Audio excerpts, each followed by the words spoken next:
A big thanks to Square Enix for the review copy of Forgotton Anne. When I first laid eyes on Forgotton Anne, I felt it was a gorgeous game. The characters are well drawn, the animations are solid, and it really reminded me of a Studio Ghibli movie. And while I did miss it when it was first released, the great people over at Square hooked me up with a code when it came to Switch. So let's jump into it and see if the story is as good as the visuals. What is happening? Mattmade here, giving my review of Forgotton Anne on Switch. Forgotton Anne starts off with a very long cutscene introducing us to the world and how things get to the Forgotten Realm, as well as showing us the disparity between reality and the Forgotten Realm. When we see the realm, we are immediately met with a terrorist attack that wakes up Anne, the main protagonist and one of the only two humans there. She speaks with Master Banku, the other human in that realm, and my god, that name is really bad. And he informs her that she needs to investigate and get to the bottom of this. She then straps on her power glove and hacks time.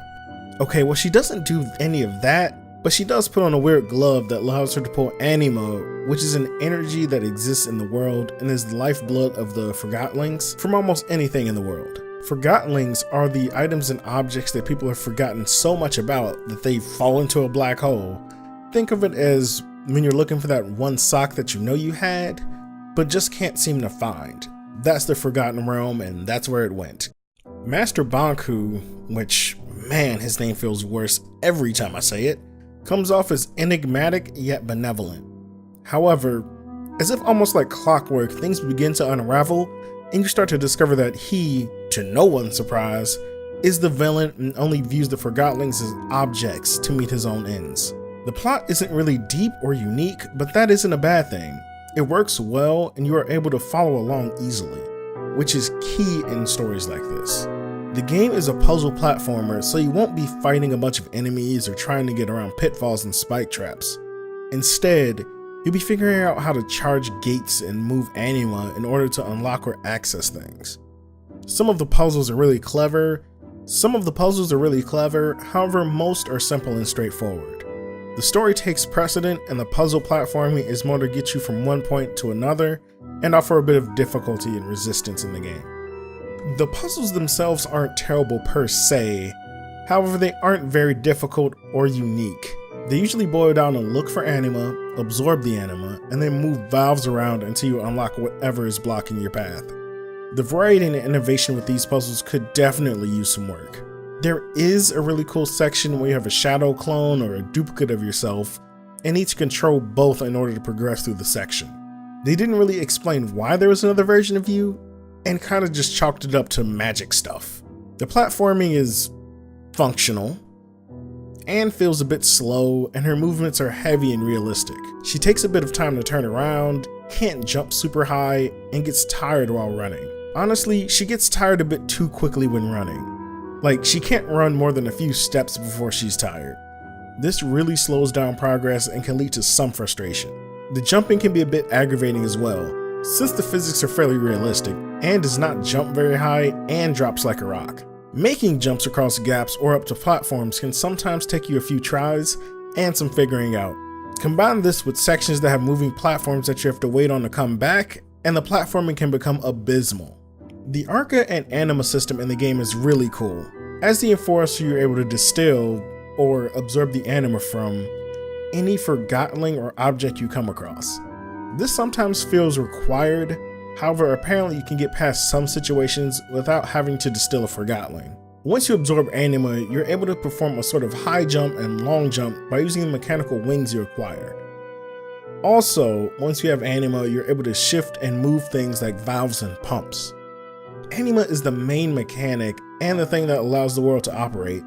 Lights, platforms, doors, almost everything can be charged with anima, and upon completing a puzzle, you're usually able to get it back to use elsewhere. Throughout the story, you are given options and dialogue prompts. You can choose whether to act aggressively or be understanding to each Forgotling you interact with. This can make all the other Forgotlings look and interact with you differently. If you're aggressive and kill them at your leisure, they will all be scared and call you a monster. However, if you go through the game and only distill them when absolutely necessary, they'll be more forgiving and find you not all that bad. It was really fun trying to make Anne more likable and kind, since at the start you're hated and feared as brutal and unforgiving. Also, Anne herself is overly aggressive. She comes off as obstinate, demanding, and cold-hearted. The visuals in this game are spectacular. The hand-drawn style is really reminiscent of a Studio Ghibli film. Each character is full of life and has many animations to their movement. From a pin jumping around to a lamp holding a wrench somehow, they're all well animated and detailed. Even the scenery and backgrounds are detailed. So much so that at times I had difficulty discerning what was foreground and what was background. There are many times where I jumped to get over something only to land behind it like an idiot. All sorts of things are moving and glowing in the background to really give the city life. Forgottlings are going about their days like they actually have a life outside of what you're seeing. And if you look close enough and enjoy going out of your way, you can listen in on conversations and even learn a bit more about Anne's backstory, as well as see some characters that you otherwise wouldn't. The audio is great as well. It really draws you in and makes you feel like part of the world. It's dreary when walking the streets, and it really picks up when you're in places like the bar, setting up the tone and mood of the area that you are in.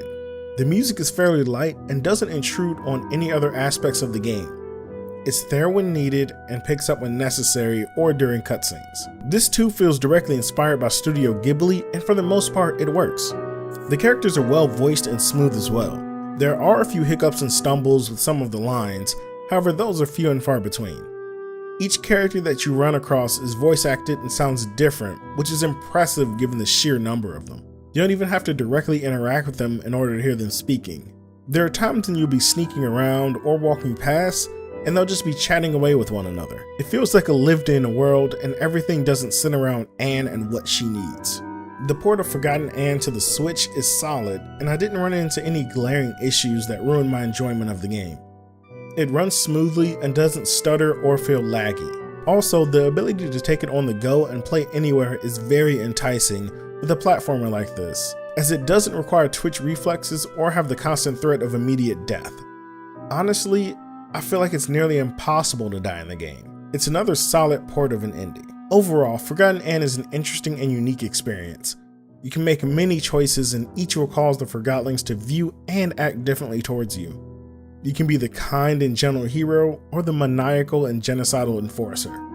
The choice is completely yours, which is this game's strongest asset. From start to finish, you will appreciate all the effort that went into both the major and minor characters. If you missed it when it was first released, or you were waiting to see if there was a Switch port, then this would definitely be the time to pick up the game. Once again, a big thanks to Square Enix for providing a code for the game. But what do you think about Forgotton Anne? Have you played the game? Does it remind you of a Miyazaki film?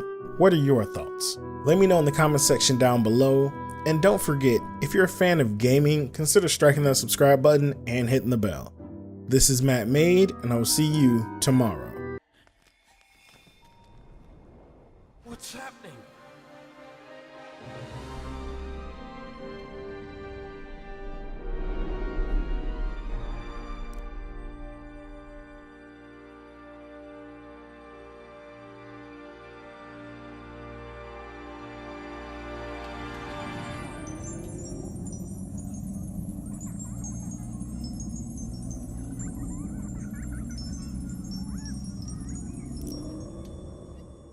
What did you do to him?